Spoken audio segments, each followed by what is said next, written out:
Hey everyone, I'm Keith Vitale, and welcome to Sidekick Podcast. I'm excited to have back on the show today my very good friend Jeff Pruitt. Now, Jeff is a director, he's an actor, he's a stuntman, and he's one of the top stunt coordinators in all of Hollywood. In our first interview, which I hope you enjoyed, we focused on his time as stunt coordinator on Power Rangers. Now, in part two, this interview, we're going to focus on his time as a stunt coordinator on the popular TV show called Buffy the Vampire Slayer, as well as other TV shows and movies as well. Did you go and as a team with Sophia to audition for Buffy, or should one get hired before the other? How did that come about? Well, on Power Rangers, I was there for a long time before Sophia came along, and we ran out of Pink Ranger stuff, and there was another girl, but she had to leave, and she was getting married or something, and she was moving, and she wanted, and so then I was able to bring Sophia in because I had worked with her on this movie, but uh, with uh, uh, with Buffy, one of my friends was he coordinated the pilot in the first few episodes. And so when he was working on it, he brought Sophia in and a whole bunch of girls to double Buffy. But he would have one do one fall, then we'd have Sophia do one kick, and he would have, you know what I mean? And it was like, he was trying to spread the work around to a lot of people, but it wasn't working. And so he left and they were looking for a stunt coordinator, and Sophia told me they were looking for a stunt coordinator. So I said, well, let me put in my resume and everything, but they wouldn't see me. They wouldn't have anything to do with me. And I couldn't figure it out. And because I knew some of the crew members, and they were saying, yeah, this chick is like, it's like the Pink Ranger goes to high school. You just to show him your Pink Ranger stuff. So I would send him Power Ranger stuff. And he would say, no, he doesn't want to meet you. They don't want to meet you. And oh, wow, why? Because, I would love to do this show. I love the scripts, loved everything about it. And, I said, I wonder why you won't meet with me. Finally, uh, I found out that Joss hated Power Rangers because when he pitched the idea for the TV series to make Buffy into a TV series, the network at first wanted to make it an after school kids show.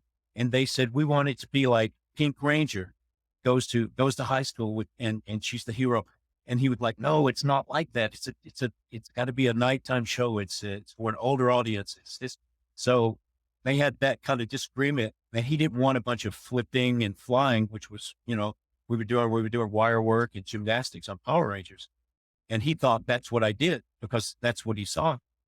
So they hired someone else. They hired a different guy. They actually went through two guys. They hired a new guy, and he lasted one episode, and he and Joss started fighting, and Joss fired him. And then they hired another guy who was like a top stunt coordinator, and he was ready to go to work. And then at the last second, Sarah said, why don't you just meet Jeff and maybe you guys can work together on something else. So just to make her happy, he said, fine, I'll say hello to the guy, tell him to come on in. So I went down there, and all I had was like a couple of tapes, but I realized Power Rangers was not the way to go. So I showed him footage. Of me on Mission of Justice and Sword of Honor. I just plugged those tapes in. He watched that and he said, can Sophia do that? And I said, yes, of course. He said, but how do you make the people like, he said, I hate it when the stuntmen are just standing there and one guy fights and the other guys are just standing there waiting for their turn. And then he fights and then the next guy goes. And then he said, how are you making it look like everybody's attacking all at once? And so I jumped up and I showed him like my method for that. And he was just like, then we started talking about Japanese anime because the show had actually been based loosely on Yoko Devil Hunter, which is an anime show. And so we knew all of these things, the same Hong Kong movies, everything. And then he started asking me questions. Well, how do you do this? Well, how would you do that? And I would just explain it. And he said, this is the guy. This is the guy. And they said, well, we can't. We've already hired this top sub coordinator. He said, I don't care. Tell him better luck next time. He's out. and that was it. I was in, and the other guy was out, and so I became the stunt coordinator. That's That incredible. Tell me this. So now you've got do you have a stunt team, right? For Buffy? Or is it just you? well, it's just me and Sophia, and then I hired everyone that I needed. But some of the guys that are like the top stunt people now started with me because one of the problems Joss had previously with the stunt coordinator was, he belonged to one of the stunt groups and he wanted to bring in Right. some of his buddies who were older guys. And Joss was like, "These are supposed to be high school kids. I want a high school kid." And he did each dismiss then, and he would bring in his buddies. So I thought I'm going to have to look for the best young talent like I had on Power Rangers. So I started bringing guys around, and they were awesome. And we just kept getting guys that were, I would have the same guys come back every other episode, switch them out. So some of those guys are like the top stunt coordinators and directors today. And they stuck it out on Buffy, working all the time. Did Buffy herself, Sarah Michelle Gellar, did she know any martial arts? No, what happened with that was, she was originally, Julie Benz was the actress that had been picked to play Buffy, or that she was the number one choice for Buffy. And then Sarah was supposed to play the part of Cordelia, the friend who was kind of like a snobby girl and all that. And she would have been great at that. She would really be good at that. But she wanted to get the lead job. So she kind of stretched it a little bit. She had, like, as a little kid, she'd gone to a karate class or something. So she told them she was a brown belt, and she was really good. And she thought she does fights all the time. And they were like, "Oh, really?" So that like added her. And then her acting just won them over. When they saw her playing Buffy, they said, "Yeah, this is perfect. Between her acting and her martial arts skills, we can do something with her." So they brought her in. And then the first day they got her on the set, they realized she didn't know anything about martial arts at all. She knew what a back fist was, but in a front kick, that was it. And so, yeah. Did the So, jump around that? so like, Wow. Well, let me tell you how great of a job you did. You know, as most of us in the film business, we're kind of picky. We'll look on screen and we'll go, "Oh, that's a miss. That's a hit. Oh, that person's doubled. She's doubled." Your coordination was seamless. I never knew at the time that she was being doubled. I had a crush on her, like everybody had a crush on the star, because not only is she beautiful, she's a good actress, but she's doing martial arts. What's not to love? So we go, "Oh gosh, she's so great. She knows martial arts." I never knew she was even doubled. That's the mark of good television, because we've all seen bad TV or bad television or bad movies where, oh my gosh, you can tell, look at the double. As a matter of fact, I was doubled so many well, times. I know. Well, I would say that at first it did work great, and but sometimes we would have directors come in who wanted to do these shots and just because we didn't have much time. So it was like, "Okay, Sophia, do the fight from beginning to end, all the way through," and they would want to do a dolly move or something. And it's just right on her face, and I would have to explain to them, "Hey, we can't just shoot Sophia's face." And the DP would go, "Don't worry about it. It's so dark. It's moving. They'll never know." And most of the time they didn't. But that was back in the 4x3 days of television, and before high def came in. Years later, I was talking to the DP, and he was so upset because they had released Buffy on Blu-ray and made it 16:9, which he never formatted for that.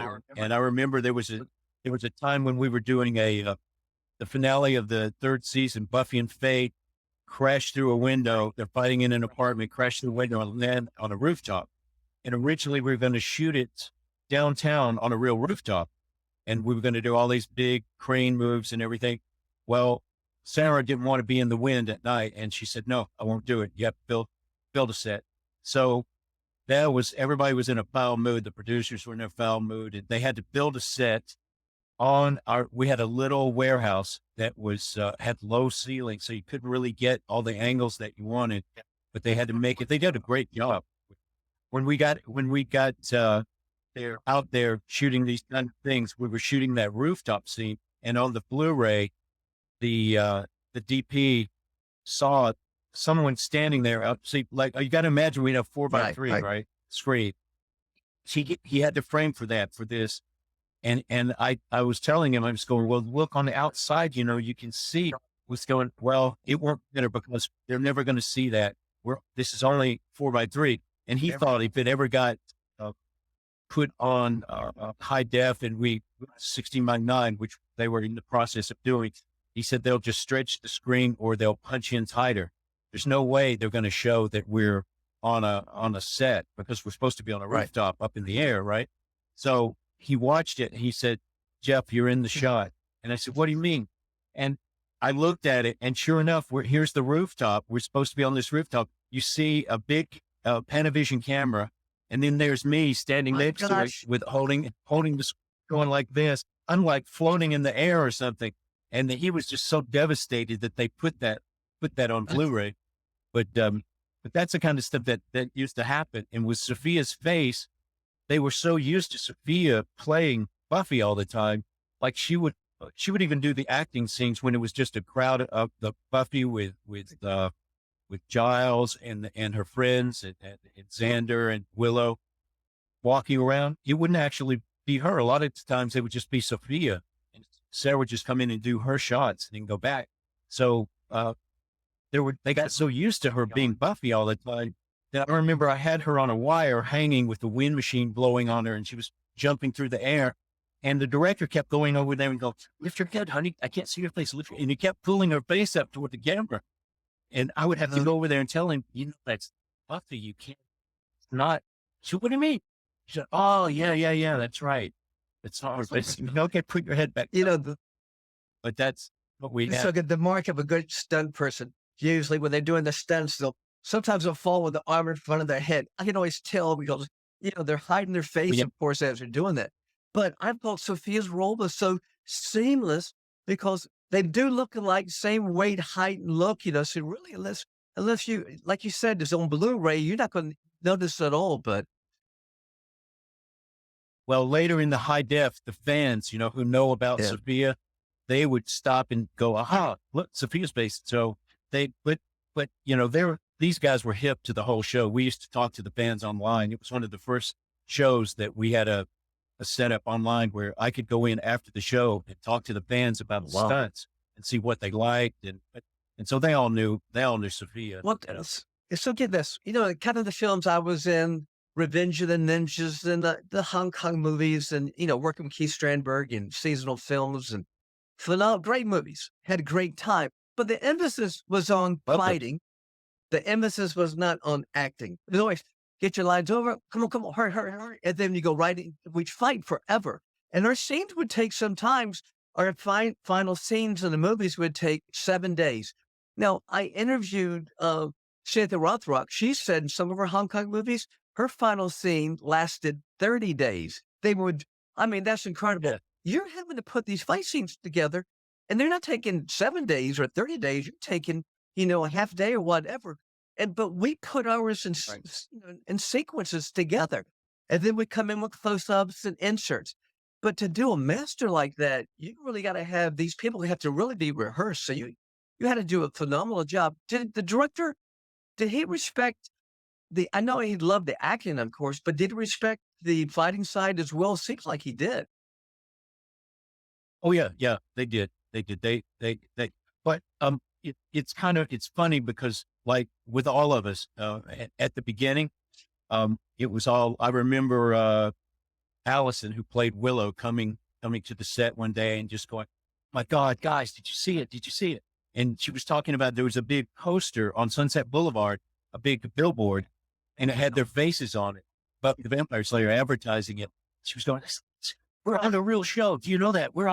She was so young and excited that to see her face on that. And now, of course, she's a big star and she's been through all of that. But when we started, we were all doing it and thinking, it was just like us and someone watches the show.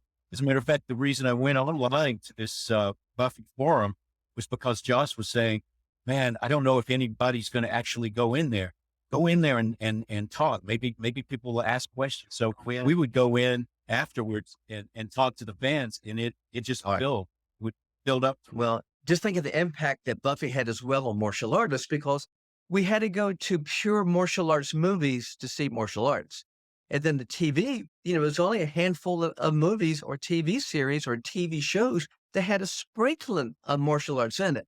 And here's one that had, full-fledged fights all the time. And, so think of the impact you've had on the two shows and on the, on millions of people. With both those shows, it was like they thought we're going to have, they started to try to get the Japanese to shoot more footage, and they only shot like about 5 minutes worth of footage. We started out on Buffy, like you were talking about, having so much fun and everything. We started out having so much fun, but after a few years of night after night, at first the crew would clap and go, "Oh my God, you guys are great!" They loved the stunts when we started, but then as we went along, it became people would want to, and part of this is my fault too, because I was always so enthusiastic and the crew was getting tired. The actors were getting tired. And what was happening is there were script changes and things going on and things would get stretched until the fight would be the last thing of the night. So we've been working all night and now it's time for the fight. And I know I only have this much time before the sun comes up and I've got to get it all done. And I want to try to squeeze as much as I can. And then I would have guys on the crew going, "Can you just karate chop her on the back of the neck?" And we go, "Oh, my kid plays softball tomorrow, man." And I'll go, "But we have until the sun comes up. We must shoot until the sun comes up. What are you talking about?" I was like, I kind of thought of myself, I was like Mr. Spock. I was just like, nothing matters. Only the fight matters. Even if I die, even if I don't care. Only the fight matters. And the crew was kind of like, Right. we're tired of fighting all the time. They wanted to go So, home. in And the Power Rangers, you had some input from, some of the stunt fighters. In Buffy, did any of them have input or did it, you just had total control? I had total control. Only one person, and that was Joss. So what I would do is, I would go through the meetings with everybody. We would go location scout. I would write down my little ideas. It was funny because Joss and I had the same way of working. He had a little notebook that he carried, and I had a little notebook that I carried. And what I would do, and I think Jackie Chan does the same thing. I would go around and look, and I would get ideas and write them down. And I would know for this stunt, for this That's good. fits with this, and I would write those ideas down. And he would do the same thing with jokes. He would hear conversations and he would write down the conversation, little bits to use it later in the show. And, I would try to meet after we had all of our meetings with the directors, with everybody. I would try to meet with him alone and just the two of us. And then we would talk about the fight and I would tell him, "Okay, well, I want to try to do this one." And he would say, "Okay, maybe you could do A and maybe C, but there's no time for B." And I would say, "Well, if I can make it happen." And he would go, "Okay, if you can make it happen, but I don't think you're going to be able to." And then I know I'd go and I'd get A, B, C, D, E, and I'd get all of that and put it out. And then he'd go, "Holy crap, that's a lot." So we were just constantly, but he was the one guy. He was the guy that it had to be approved by him. He was the final word. And I would just try to put my ideas out there. So most of the time I had full control, except there was no time and we couldn't do all of the camera work that I would like to do. We just had to roll, punch in, turn around, roll, punch in tighter. Okay, move, And go. do you So Sophia and the guys to do a big long mess. guys ever butt heads over like, "Can you give me a couple more takes?" And the director's going, "No, no, we got to move on. We got to move on. We're losing light," or whatever the case. Or do you say, "No, there were some misses there. I just need to give me a couple more takes on that." That ever happened? No, they were kind of like they were told by Joss, do what he says. And that kind Gotcha. of worked, so they would go, okay, whatever. And so we didn't really have too much, of that. But the one time we did have that where I didn't get my way was, the finale of the second season. We did a sword fight and Joss's original idea was supposed to be, there was this old Danny Kaye movie where he had magic powers and he would but learned to sword fight suddenly. And then all of a sudden he would forget how to sword fight and run away. And it was kind of a comic thing. And he said, well, I think maybe Buffy doesn't know how to use a sword, but Angel does. So Buffy and Angel will sword fight, but she just like blocks and then she runs away. And so he's chasing her all around. And, and I sort of, kind of nixed that idea, told him, no, that doesn't work, man. It's just let me put a fight. And he said, but I don't want it to be like fencing because, and I agreed. We didn't like fencing, I mean, it was okay, but it had to look like two people are trying to chop each other up. So I choreographed the fight with Sophia, and I brought in Brad Martin, who's a great martial arts guy, to double. But Brad, his hair was thinner and did not match Angel. I had another guy, Mike Massa, doubling Angel at that time, who had the perfect hair. It looked just like him, everything. But he didn't know martial arts. We were training him to do martial arts, but and I needed somebody. I knew I wouldn't have time. And Joss was directing the episode, and we had an Angel wig. Like whenever I had a special kick or something for Angel to do, I'd have one of the Taekwondo guys come out, like Clay Barber or something, stick the wig on him, and then have him jump, spin, do the kick. So we had the Angel wig, and I said, we got to put the Angel wig on. But the hair stylist, she didn't want to bother with it. And she said, no, he doesn't need it. And then I said, no, he really does. And so that time Joss was kind of like caught between the two of us, he was looking at me like, and usually he just went with whatever I said. And he said, well, the hairstylist, so I'm going to let her have her say. I said, you'll regret it. He said, oh no, I won't shoot the top of his head. Don't worry. Then when we shot the fight scene, there was no time. So he had to move the camera around, shot the top of his head, and all of the fans are going, oh my God, the stunt double, because of his hair would suddenly change. It's awful. And that was the time I didn't get my way Well, that time. But that's what this. I've worked on films like, let's take, for example, Wheels on Mills with Jackie Chan, where one of my fight scenes lasted 50 takes. One 50 takes. They will just work you till you drop in order to get it perfect. I was in another movie called American Kickboxer and it's Distant Horizon. And they limited 3 takes. It didn't matter if they were good or bad. No, 3. We only have X amount of film and time, and let's move on. Right. So Yeah. you had to work on TV shows where the whole pace was much faster. The one time, we always did that. Like the fast pace, we do 1, 2, 3 takes, move. Okay, move on. But the one time that we didn't do that, it was because we started with the a graveyard fight. And usually the show would start with a little fight in the graveyard with a vampire. And there's this one, it's like in the script, it says this hapless vampire comes up and he's just getting the crap kicked out of him. And she's hitting him with a trash can lid and stuff. So I said, I'll do it. So I became the vampire, and where Sophia hit me. And I said, honey, just a short little fight. I said, go ahead and kick me. I'm just going to lean my head in and you just kick me, round kick. And then when we did the trash can lid, I was smashing it. She was smashing, my hand was swelling up. And so we just thought, it's great because since it's me, it's okay for Sophia to hit me. I'll just have her hit me and it'll be good. But the director and the crew, this is when they got me back because I had been running them ragged on all of these long action fights, right? So then when I got out there and I was the one getting hit, they saw that I had told Sophia to hit me. Then he said, let's do another angle. We need to get another angle. And I was like, really? Good. Yeah. Okay. Again. Okay. Now do it again. Oh, we're going to, yeah, they covered that thing, me getting the crap kicked out of me. It was like a long fight. Although it was a short fight, it was me getting, man, my fist was like a big basketball and my head was all bruised up. And since Sophia was going, well, you want me to kick you again? I said, we have to, we got a match. Let's do it. And so all night long, she beat the crap out of me. And they did that just because it was me, I read when I was looking into your past, again, I have to apologize. I had no idea the extent of your fantastic, achievements. It's just something about you created harnesses and unique style of fighting and wiring and all of that. What was that about?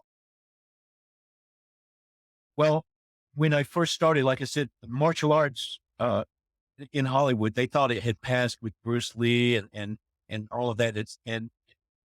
Van Damme had done stuff. Chuck Norris had done stuff by that time. And you guys, I think you guys had done, I don't know if you guys made, Jackie Chan stuff, but that wasn't seen Right. widely yet by Right. the American audience. And, but, uh, the wire work stuff, I wanted to do more, subtle wire work, but then Power Rangers gave me a chance to do some over the top stuff. And we needed harnesses because on Power Rangers, we had spandex and the harness would pull away up here. And so I thought to be able to kick, why don't we I asked the guys that make the harnesses, Amspec was the company. I asked them to cut the harness in half and just have a thing here. And they were like, why would you do that? Because you normally have a full harness, but what happened is it would always rise up, especially with skinny people, skinny up, some men that we had and the girls. It would, so I had this little harness made that would, just go under the armpits, and they would use their armpits, and we would loosen up the straps on the bottom so they could do kicks. So I started doing kicks that way, and it worked great. And then I made a harness that had the swivels. We have harnesses with swivels in the hips so that you can spin and flip. So I had one designed with swivels in the front and back so we could go sideways and that kind of thing. So I just did it to be able to do new kind of wire gags, because back then, mostly people just got ratcheted straight back, or they went straight up or straight down. It wasn't the spinning and flipping and turning was kind of rare and not in bites. But then I started doing stuff like going between the legs, picking on the front and stuff that similar to what they did in Hong Kong, but I tried to do it in a safer way because I sat down with some of Jackie's guys and looked at some footage, and we talked about some of the things of guys getting killed and seriously injured, and some of it was from wire gags, and Sophia remembers how it was back in the old days in Hong Kong. It was Please, it was pretty please, dangerous. it's brutal. Dangerous enough. Yeah. Today, it's still dangerous, but we tried to take I tried so hard to take every safety precaution I could to make it. Whereas in Hong Kong, I have to say they kind of more go on guts, just a dare. It's kind of more There's daredevil. no saying no when you're working on the Chinese. There's nothing. I mean, just they demand, you do it. And, I would pull muscles sometimes to come out, but spray and deaden the sensation. Keep kicking, nothing stops them. Uh, that's such a wonderful show, Buffy. What are you most proud of on that show? Totally different than the Rangers. What do you remember the most that you're proud of? But the thing I liked about the show was at that time, now there are a lot of shows that have kind of sprung up from Buffy that do the similar type thing. So people are used to it now. But at that time, we had Xena, Warrior Princess, Pink Ranger, and Buffy. Those were the three fighting girls that people could see in the mid '90s, and Buffy was the first one that did it it would have really excellent scripts. I thought I really I liked it was such a fine line to walk between this fantasy world and have comedy, but also have drama. And it was fun and we had to do the fight scenes in a way that kind of fit that, and, sometimes they would be, really big, some kind of magical thing. But a lot of times, Joss didn't want me to do big wire gags about He wanted me to keep it more grounded in hard fighting.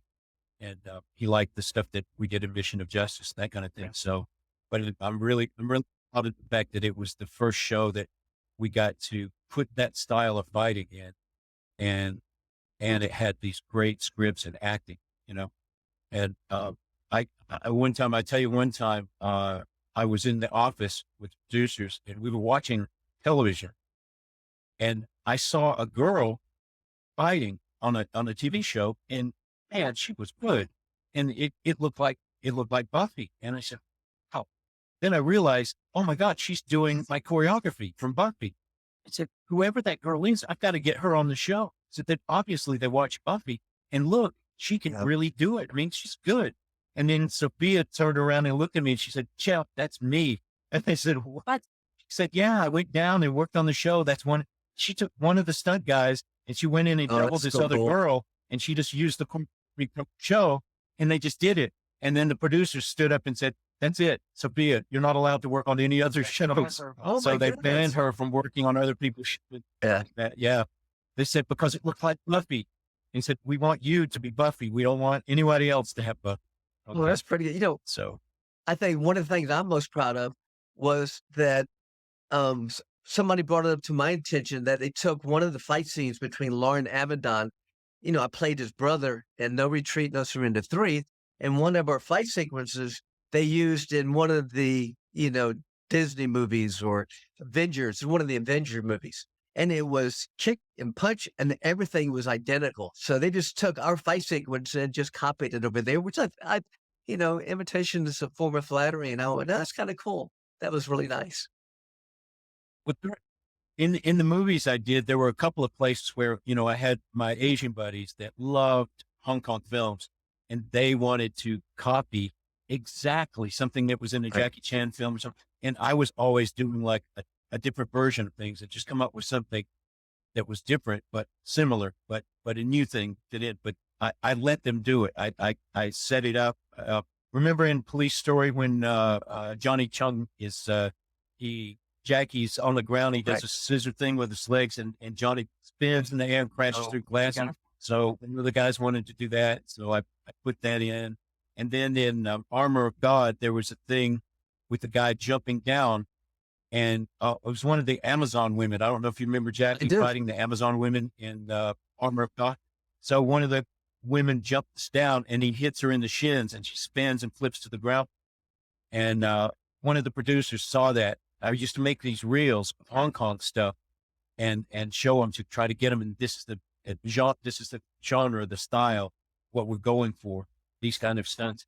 And they saw that and they said, can you do that? And I said, yeah, really? I said, yeah. I said, put it in. So I had to put it in the fight scene, in the chop shop fight scene. So, but it Which worked. did It you? was great.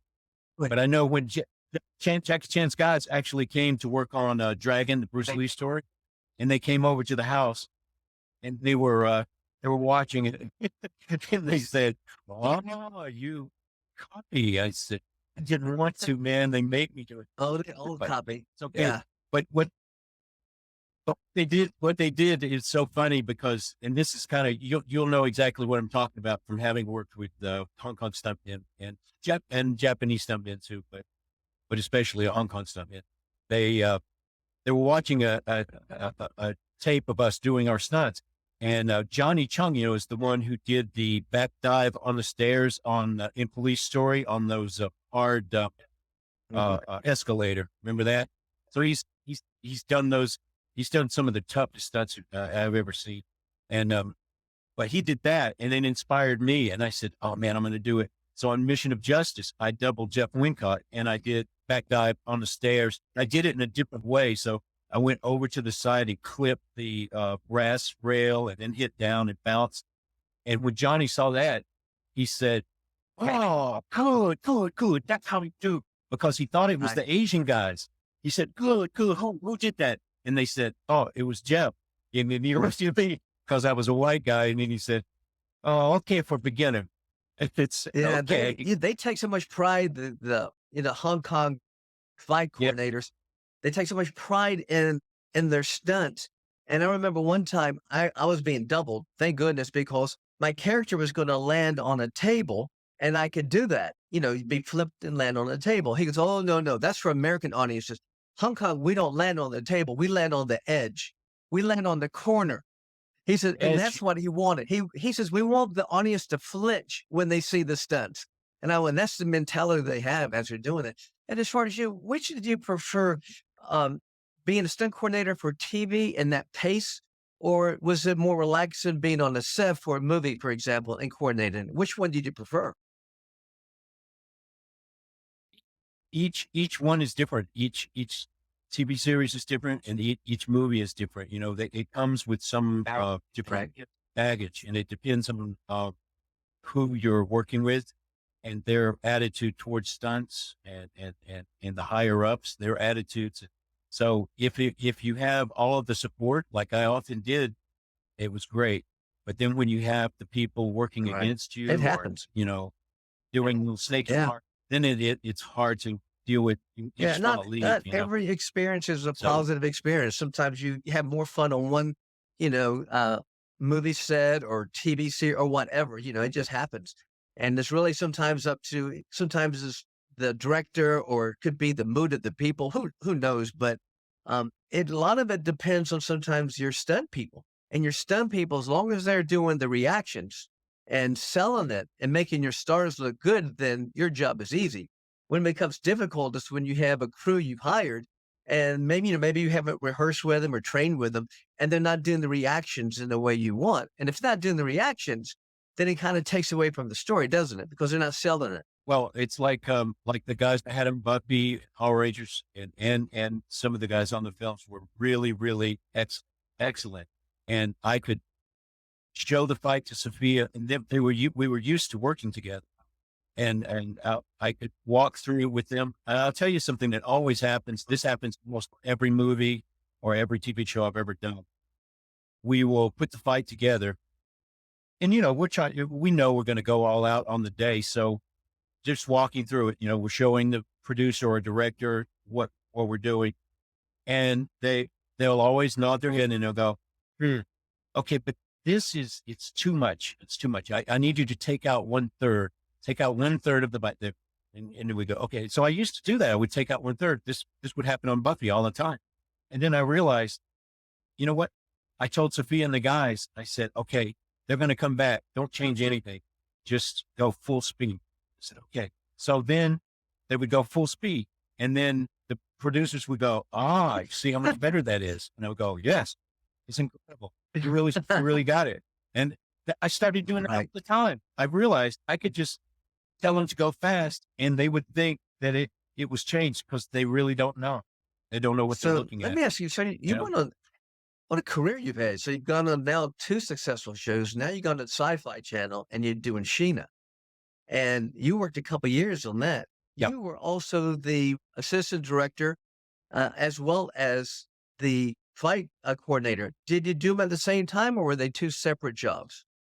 No, I was the director of all of the fights, all of the action scenes. What they did is they created a second unit crew, which we called the action Right. unit, just like on Power Rangers. And we would go off. And so we never really saw first unit and we rarely saw Gina. I would get to see her once in a while because I was using the stunt doubles, doing everything with the stunt doubles. And we created a character called Directna on Gina so that she would be covered with this, black Mhm. tar stuff. And she would transform into this other character and then I could shoot her face. But then, uh, what I would do is talk to the director and get him to do something where Gina would start to move toward somebody in a certain direction. And then I would show him where she was going to end up at the end of the fight. And so they would shoot those bits, but then all of the action happened. So, I would was the shoot guy that. named Josh Nelson? Was he the director of that, or he just went? the- the- I, I see. yeah, I he directed. read where he co-wrote a movie, a martial arts movie, um, Best of the Best, or one of those. So he must have had some kind of martial arts background himself. Well, I mean, we had, Carl Oh Weathers, yeah, Apollo Creed. He came and directed two episodes. And, so we had a lot of, was that well-known series directors. The based on guy, the Tanya Roberts one, the older Sheena series, or loosely? well, loosely, Steve Sears was one of the head writer and producer of Xena, and he and I were good friends. And as a matter of fact, some of the stuff in Xena, and even we were talking about Karen Shepard and Cynthia Rothrock playing characters on Xena. I had given all of these Hong Kong tapes to Steve and showed him, and then he showed them down there, and he wanted to bring me down there to do the thing, but they had promised the New Zealand people that they could have their coordinator and everything. So but they tried to do Hong Kong style, with the wire gags and everything for Xena. And, so, uh, uh, so we had, Steve Sears came and he produced Sheena with, Doug, who was, uh, uh, the producer of, Baywatch. So he had the Baywatch producer. He brought Gina Lee Nolan in to be Sheena, and they collaborated and created a show that it had some of the elements of the Tanya Roberts movie. Then they created some new things and put into it, like shape shifting and all of this stuff. Because I think Doug had produced a show called Manimal back in the day. It was on NBC. Um, so yeah, they took some of those elements and created the show Everybody around always talks that. about the Me Too movement today, and we got to get more women involved. Think about those shows, Xena, Sheena, and Buffy. All three were the leading shows of the time, and they all had female stars. So I think they're just trying to catch up to the past. Right. Well, 1990, I first worked with Cynthia Rothrock. 1989, I first worked with her. And then 1990, I coordinated a show with her. And, I, uh, I felt terrible because, uh, we had talked about, oh, we're going to do all these great fights with her. But in reality, they would tell me to tone her fights down Oh, and wrong. build the guy up because the producers, the executive producers, the guys with the money, in their minds, they wanted like a Clint Eastwood type tough guy, and women don't really Oh, fight. So women are like the sidekick. Maybe she'll hit. So that was their thinking back then, and it was oh, really. I hated it because I wanted to oh, make no her kidding. fights like Hong Kong. You And know, yeah. So I did the best I could with the time I had, but well, I it's think not like what Hong made Kong. you unique is that the fact you had a background of watching the samurai and the Japanese kind of orientated movies, and then as well the Hong Kong movies too. Oh, by the way, you're Taek Sido, which is Korean karate. So really, you have three of the different martial arts styles all merging into one, which is kind of unique. Usually you pick a lane, and you had a combination of all three. But really, what I was doing was just it just movement. It comes with movement. I just take anything from everywhere and then we adjust it. Like you don't do real jujitsu Right. because if you do real And it's jujitsu, not pretty. it'll be boring, or yeah. And sometimes I would work with kickboxers and you and I have talked about this, about learning how to really like cameras here, how you need to punch to go way over here and come across and it looks like something. But if you just stay tight and do a quick hook, it's like a phantom punch. The stuntman Right. may Where'd it come react, from? but you don't know what the guy just did.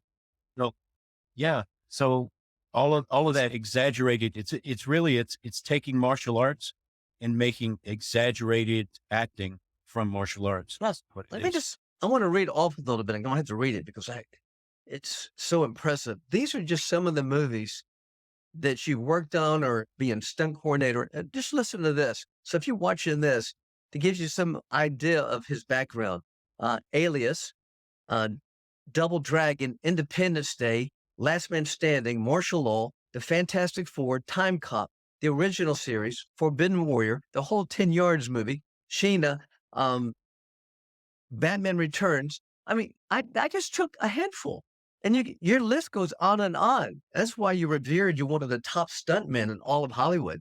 So I just hope here in Georgia we've got the studios now just beaming, and it's the next Hollywood. Of course, a lot of Hollywood has already transferred over here with all the studios, and I couldn't imagine. Let's imagine I have an action film and I've got to hire a stunt coordinator. I would be fighting over you. I'd be kicking stunt coordinators down to get to you because of your experience. Well, thank you. I've been asked to do a few things since I've been here, but I haven't gotten around to Well, you will. doing any of Well, that stuff. Uh, I've stayed away from well, all of that. I'm going to For be pushing you a to long get time. back in because it's just unique in who you are.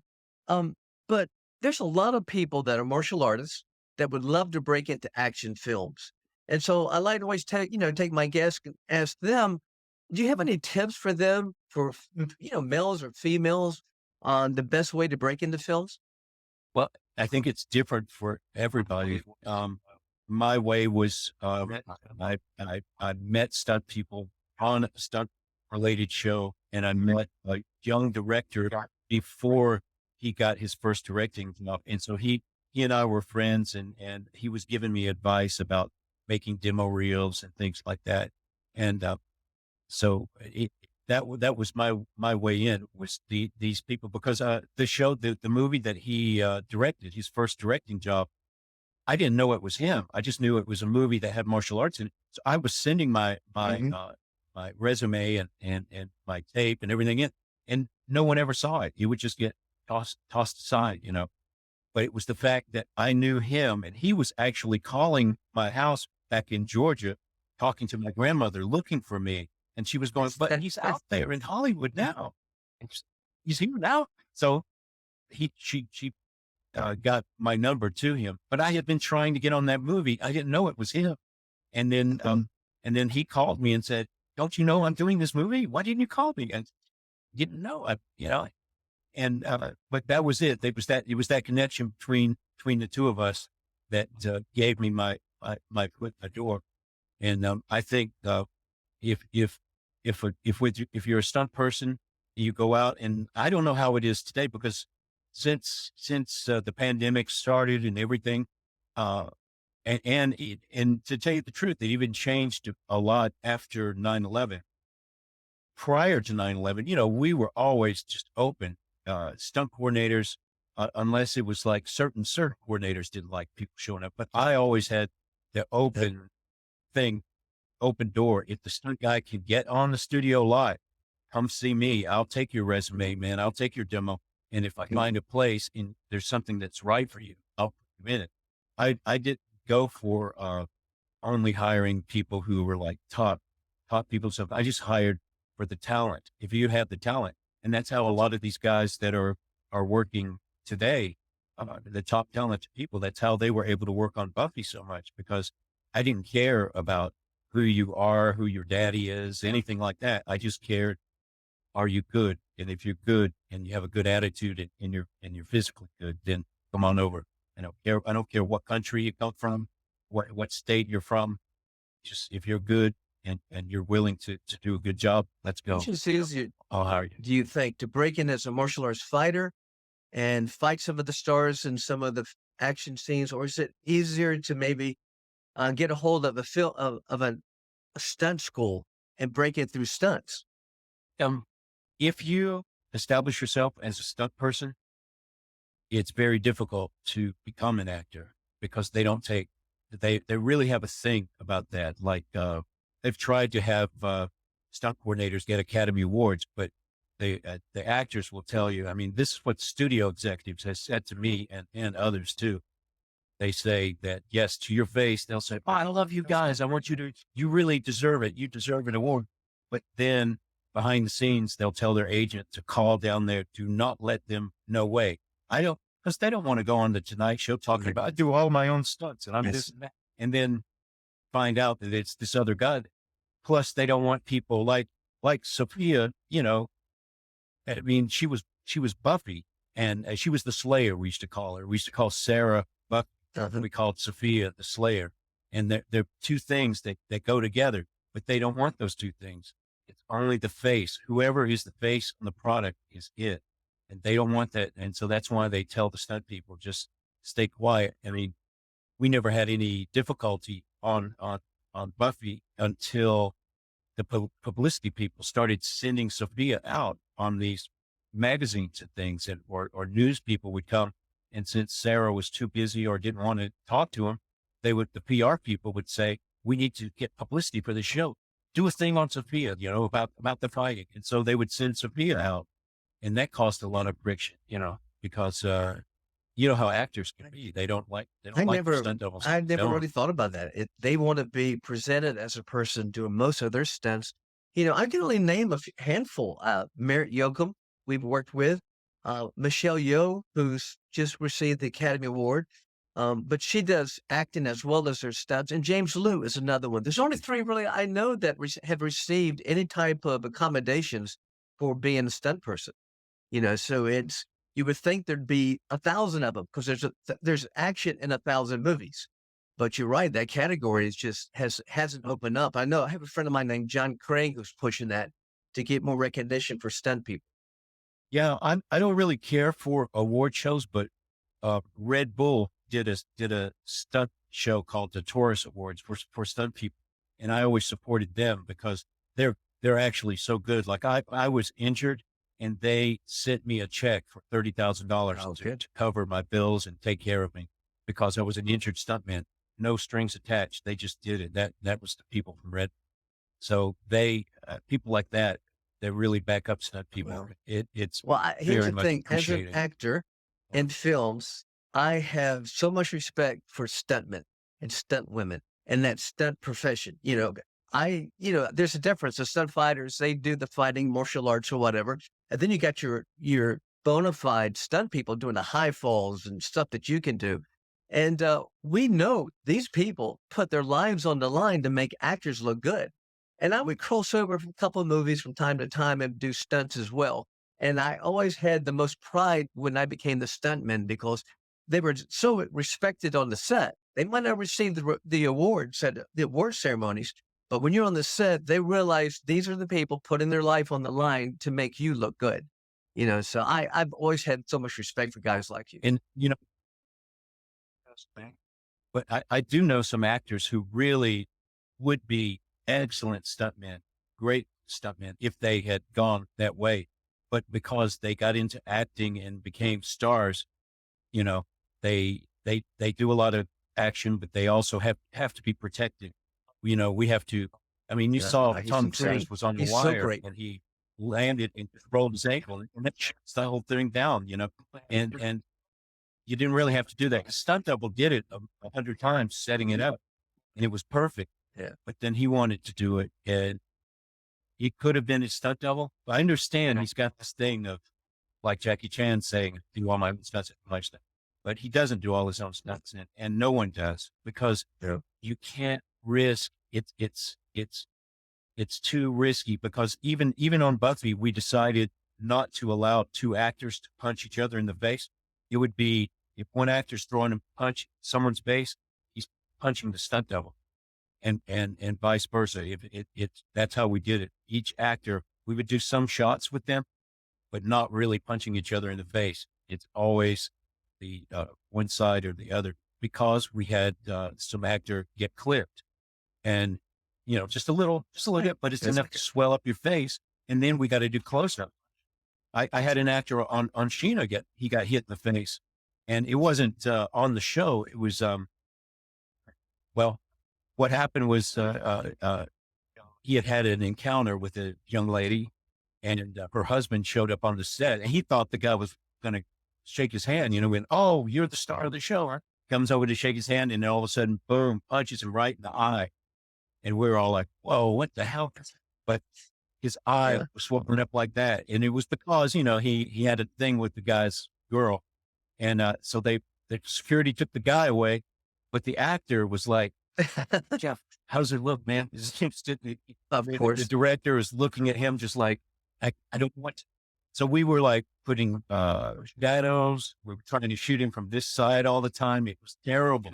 And and it lasted for a couple of episodes, this swelling that he had. But that's why you don't let actors do all their own It stuff. shuts down the When they get production. hurt, man, uh, Right. it shuts everything Well, down, and you I can't afford to do worked that. and I produced a couple films and I worked on films where, the actors, there's wonderful film star named Gary Daniels, and he loves to be in every single shot. He wants to do everything. He does not want to be double. But of course, you have to double him because you don't want your star to get hurt. Lauren Avedon, he has some of the best techniques I've ever seen, and he wants to be in every shot. The director would look at me and the stunt coordinator would come to me like Tony Leung or Samuel Hung going, "I need you to do a triple pirouette, land on your back." And I go, "Bring the stuntman in. I'm just as happy to sit back and let that guy make me look good." And they would make me look good. And that's why I always had so much respect for them. Well, it's a team effort, between the stunt people and the guy playing the hero, and uh, uh, all of those guys. I mean, Jackie, from the moment Jackie went from being a stuntman to acting in front of the camera as the lead actor. From that moment forward, he's always had stunt doubles among his guys doing stunts because he does a lot where he got hurt along the way. But some of the more dangerous ones, they had to like, no, Jackie, sit down, man. We got to let the other guy do it. And as time went on, he came to understand, yeah, you're right. Because he would get busted up and then everything shuts down and you can't continue. So he has to do all of these elaborate fights with stunts mixed in, and to do like a big fall and hit things and then hit the concrete and jump up and run, it's bound to, well, look on, when he did, Rumble in the Bronx, he just did this thing where he just jumped down onto a gymnastic mat, but it was on a boat and the boat rocked just as he landed and rolled his ankle. And you'll notice in the movie, he's got a big broken ankle from that. And Stanley Tong was the director. That jump between, the buildings, Stanley Oh, told me wow. that was him actually jumping because Jackie had broken his ankle, and he was like, Yep. now how am I going to get the study? And so Stanley, even though this is something you'll never see in Hollywood, the director, who is like a world-class stuntman, is going, okay, I'll do it. Yeah. So the director jumped between the buildings and went in, and then Jackie stuck his head out and went like that for the outtakes. But that's how it's done. It's a team effort. Jackie's awesome stuntman, but so are his guys. And so why risk Jackie breaking something? So I would tell Gary, cause I know Gary too. I would tell Gary, think like Jackie does, Well, be smart, our profession, learn, everyone who does any type of action films or action TV shows, we have the highest respect for people like you, and especially you. I just want to thank you because you have motivated millions and inspired millions. There's no face on camera to thank you because you're behind the scenes. But think what you've done with Power Rangers and think what you've done with Buffy. I mean, here I am in the backyard with my grandson and I'm playing, the Power Rangers. And that's because of people like you that put it together and made it fun. If it wasn't entertaining or fun, we wouldn't be imitating it. So you've had your hands in the pie that have influenced and impacted millions of people. So I just want to thank you for being on the show, and it's been a privilege, and you're such a good friend of mine. And everybody out thank there, you. if you like this episode, and I hope you did, because I liked interviewing it myself. I want you to please like it and share it, and of course, subscribe. Until next time, ciao.